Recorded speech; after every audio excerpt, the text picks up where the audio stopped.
E ontem foi dia de desespero total aí entre bolsonaristas no Congresso Nacional. Olha, quanto chororô dos bolsonaristas. Teve aí uma reunião entre parlamentares bolsonaristas, que segundo aí parte da imprensa bolsonarista, acabou quase em chororô. Por quê? Porque eles foram traídos de onde menos esperavam. O senhor Arthur Lira, na última hora, olha, quando estava para ser colocado em votação o projeto de anistia para os terroristas do dia 8 de janeiro, que se estendia aos próprios parlamentares bolsonaristas, aos financiadores, aos incentivadores, aos mentores, inclusive, isso abrir a brecha aí para incluir aí o Bolsonaro e generais, porque qualquer um que incentivou também teria anistia. Logo que estava para ser colocado em votação, o Arthur Lira... Eu não esperava, tá? Eu não esperava. O Arthur Lira enterrou o projeto, mas ele enterrou o projeto de anistia. O que fez o Arthur Lira? Olha, o projeto estava tramitando na Comissão de Constituição e Justiça, cuja presidente é a fascista criminosa Caroline de Toni, que é outra aí investigada por golpe de Estado, tá? A Caroline de Toni teve um baque quando recebeu a notícia de que o projeto ia sair da Comissão de Constituição e Justiça e tramitar em uma outra comissão, uma comissão especial, uma comissão só para esse projeto. Isso, assim, você vai falar, Thiago, então vai tirar dessa comissão e colocar numa outra só para isso, eles vão ficar discutindo a anistia e eles vão aprovar. Nas normas regimentais da Câmara dos Deputados, na prática, o que isso faz é com que o projeto retome a estaca zero. Ou seja, tudo que os bolsonaristas fizeram nos últimos 6 meses,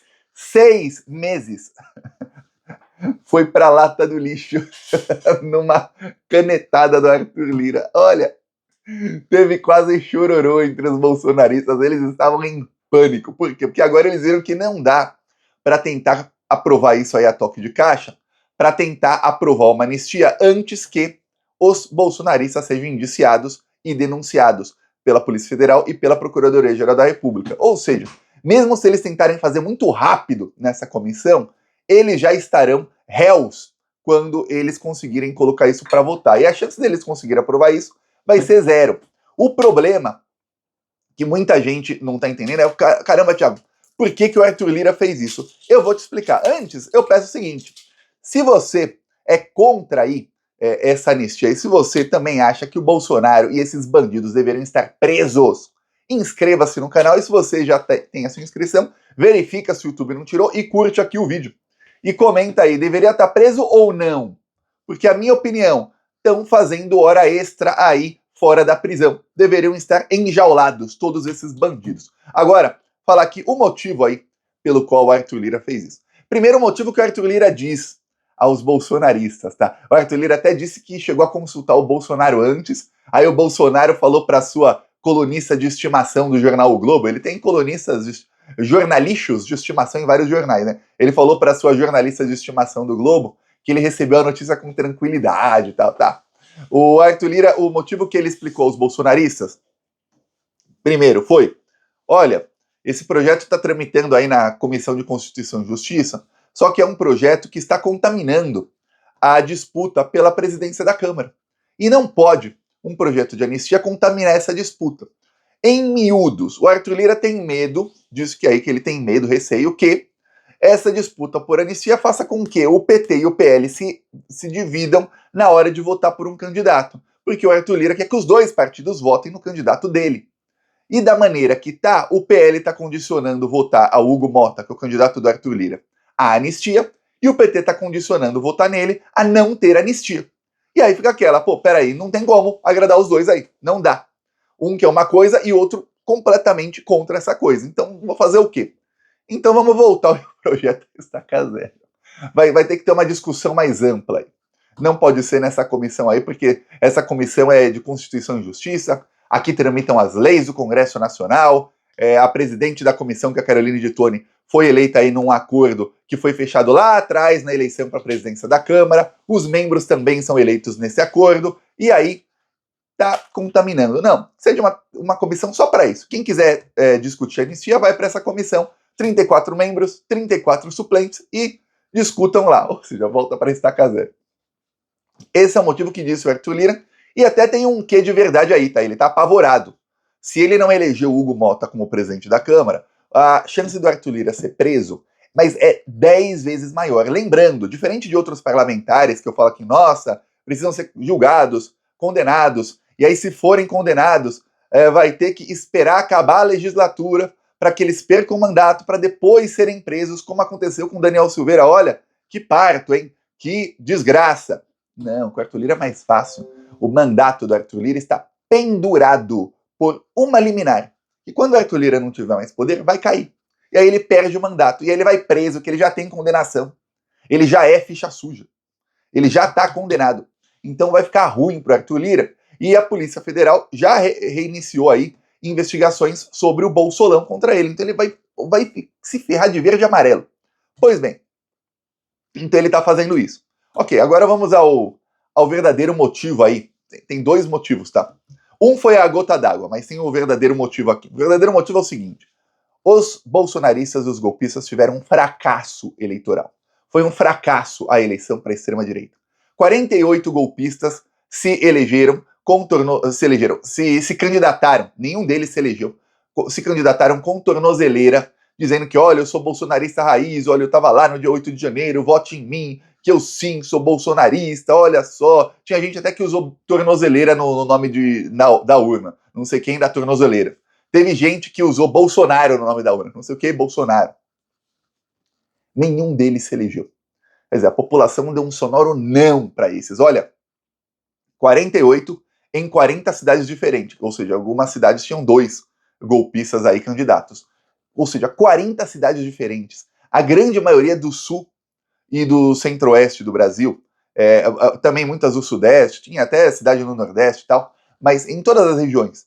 Cidades diferentes, com composições diferentes, onde a população tem anseios diferentes. Algumas cidades onde o Bolsonaro ganhou com 70% dos votos. Cidades onde teve patriotário na frente dos quartéis. Cidade onde não teve. Enfim. Nenhuma elegeu nenhum golpista. Quer dizer, esse negócio de anistia aí não é muito popular não, né? O povo não, nem vocês aí, bolsonaristas, estão elegendo os caras. Nem vocês estão aí ligando muito para eles. Por que eu vou ficar aí nisso? Pior, nenhum ministro do Bolsonaro conseguiu se eleger. Nenhum conseguiu a eleição nessa aí em 2024. Diferente de 2020, que todos conseguiram se eleger algum cargo. Agora não. Todos os que se candidataram para alguma coisa perderam nas urnas. Você fala, pô, estranho. Pior ainda. A extrema-direita perdeu em muitos lugares. Alguns vão falar, Thiago, mas o PL cresceu e tudo mais. Sim, mas o PL cresceu com muitas alianças ao centrão. E o PL cresceu de uma maneira bem menor do que a extrema-direita fez em 2022. Ou seja, está diminuindo em comparação a 2022. Em comparação a 2020, o PL cresceu. Mas se você pensar bem, essa é a análise burra que faz a mídia. Em 2020, Bolsonaro era do PL? Não. A extrema-direita estava em qual partido em 2020? Nenhum, porque o Bolsonaro tinha acabado de sair do PSL. Então a extrema-direita estava no Partido Progressista, estava no Republicanos, estava no no hoje que chama União Brasil, né? Mas estava no DEM, estava alguns ainda no PSL, ou seja, a extrema-direita estava em 4, 5 partidos diferentes, até mais, alguns no PRTB, enfim, estava em vários partidos. Hoje, eles se concentraram todos em um partido, então é óbvio que esse partido vai crescer. O PL era um partido do Centrão em 2020. Se todo o bolsonarismo fosse para qualquer partido, esse partido ia crescer, porque além do que eles já tinham, ainda tem a extrema-direita. É uma análise burra. Aliás, não é burra, não. É uma análise cretina da imprensa, dizer que, nossa, a extrema-direita cresceu porque o PL cresceu. Pô, gente. O PL era um partido do centrão qualquer. Ele estava em 7, 8 partidos. Quando se junta todo mundo no mesmo, é óbvio que esse mesmo vai crescer. Bolsonaro não tinha partido. Se o Bolsonaro fosse do PSL em 2020 ainda, ou se ele fosse do PL, aí você comparava. De outra maneira, não tem como comparar. A não ser que você pegue todo mundo que era de extrema direita, que tinha apoio do Bolsonaro, vê quantos foram eleitos, e aí eu vou falar, você fazendo uma análise rasa disso, você vê que eles diminuíram muito, mas muito mesmo. Pois bem, qual partido do Centrão vai querer ficar apoiando a anistia quando a extrema direita foi a grande derrotada das eleições? Qual? Nenhum. Então o Arthur Lira viu que, pô, peraí, isso não vai ter apoio de ninguém. Vai para uma comissão especial aí, isso vai ser enterrado de forma regimental, ou seja, eles vão discutir e lá mesmo isso vai ser enterrado. Se não for enterrado lá, de lá vai ter que ir para outra comissão depois. E aí nessa outra comissão é enterrado. Isso não vai nunca tramitar. Outra coisa que aí foi a gota d'água. O Arthur Lira já tinha decidido o que ele ia fazer, já estava ali com o plano, mas que ele ficou por aqui, foi o seguinte. Primeiro, eu vi jornalistas da Globo e, olha, no Globo News todos, criticando o Boulos, porque o Boulos foi numa live com o Marçal, sendo que o Boulos estava 10 pontos atrás, ele precisava de uma virada. E aí ele precisava exatamente dos votos dos eleitores do Marçal. E uma live com o Marçal dá mais audiência do que todos os eventos que o Boulos fez juntos. Pois bem, e melhor, uma audiência fora da bolha dele. Ok, a esquerda está normalizando o Marçal, sendo que a Globo convidou o Marçal para o debate, sem precisar. Ele não precisava ser convidado para nenhum dos debates, mas foi para todos, não só a Globo, a imprensa. A Globo está normalizando bandido. A Globo chamou o Valdemar Costa Neto, golpista. Mostrei aqui na semana passada, ou retrasada, faz uns 10 dias, eu mostrei aqui que o Procurador-Geral da República, em julho, ele emitiu um parecer dizendo: Valdemar Costa Neto, ele e o Bolsonaro se associaram para inflar os golpistas, inflamar, insuflar, 3 verbos bonitinhos que não são sinônimos e que dizem aí, e que servem para esse caso. Eles queriam aí inflamar os golpistas para que eles dessem golpe de Estado. E aí, em dezembro, ele questionou os resultados da urna para que eles ficassem mais revoltados e isso culminasse no dia 8 de janeiro. Não sou eu falando, é o Paulo Gustavo Gonet, Procurador-Geral da República, quando negou que o Valdemar e o Bolsonaro possam se comunicar e negou aí habeas corpus preventivo para o Bolsonaro e para o Valdemar. Pois bem, esse bandido mesmo, pode falar bandido, já foi condenado e tudo mais, por outras coisas.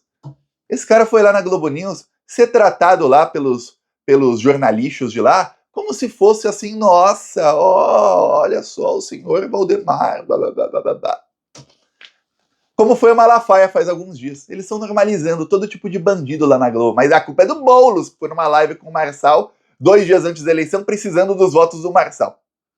Tá, aí o Valdemar nessa entrevista, ele falou muito sobre anistia. Ele até irritou os bolsonaristas porque ele usou o termo golpistas. Os bolsonaristas começaram a xingá-lo. O PL soltou uma nota oficial em que ele pede desculpas, fala que ele só usou esse termo porque os jornalistas usaram, e aí ele usou para os jornalistas entenderem do que ele está falando. Meteu um migué. Aí o Valdemar, ele falou que, olha, a anistia vai sair sim, eu já conversei com o Arthur Lira, eu falei para o Arthur Lira falar com os ministros do STF, tem que ter anistia e tudo mais. Isso irritou profundamente o Arthur Lira. O Valdemar falar aí ao vivo que teve conversa com ele e que estava ali para sair a anistia. Aquilo queimou pontes do Arthur Lira com alguns setores à esquerda. Alguns são mais pragmáticos, não, mas com outros queimou. E ali o Arthur Lira ficou irritadíssimo. Falou, peraí, mano. Eu aqui me equilibrando na corda bamba, você vai lá na Globo e fala uma coisa dessas? Fala que já tá acertado que vai ter anistia, não sei o quê. Pô, aí ferrou de vez. Aí ele falou, peraí, vou dar uma resposta agora. E aí ele enterrou o projeto de anistia. Está enterrado devidamente. Já estava decidido. Só que ele resolveu ali fazer antes. Talvez ele demorasse um pouquinho mais para ele mandar para uma outra comissão. Mas não, ele falou, vai agora mesmo. Vai para outra comissão, vai ser enterrado lá. 6 meses de tramitação jogados no lixo. Para voltar para a estaca onde estava esse projeto, vai demorar no mínimo mais 6 meses. Eu digo no mínimo, porque agora vai para uma comissão, cada partido vai indicar seus membros, o governo Lula vai fazer alguma articulação, obviamente, e aí vai tentar conseguir maioria. Se não conseguir maioria, e nem precisa de maioria, conseguindo aí, vou falar, 2/5 da comissão, de 34 membros, conseguindo aí 15, 14, 13, já dá para atrasar muito a tramitação, mas atrasar muito, muito, muito, para que isso seja enterrado lá na frente. Então, deu ruim para os bolsonaristas, por isso está aí um clima de pânico e chororô. O Marcel Van Hatten deu uma entrevista quase chorando lá na Revista Oeste, dizendo que eu vou lutar até o fim pelos patriotas, porque ele é um dos que será indiciado aí nos próximos dias. A Caroline de Tone fez um post nas redes sociais dizendo que recebeu com tranquilidade a notícia, mas que vai lutar até o fim para que isso aconteça. Deu ruim. Peço aí a sua inscrição no canal. Seguimos aqui na luta. Falou!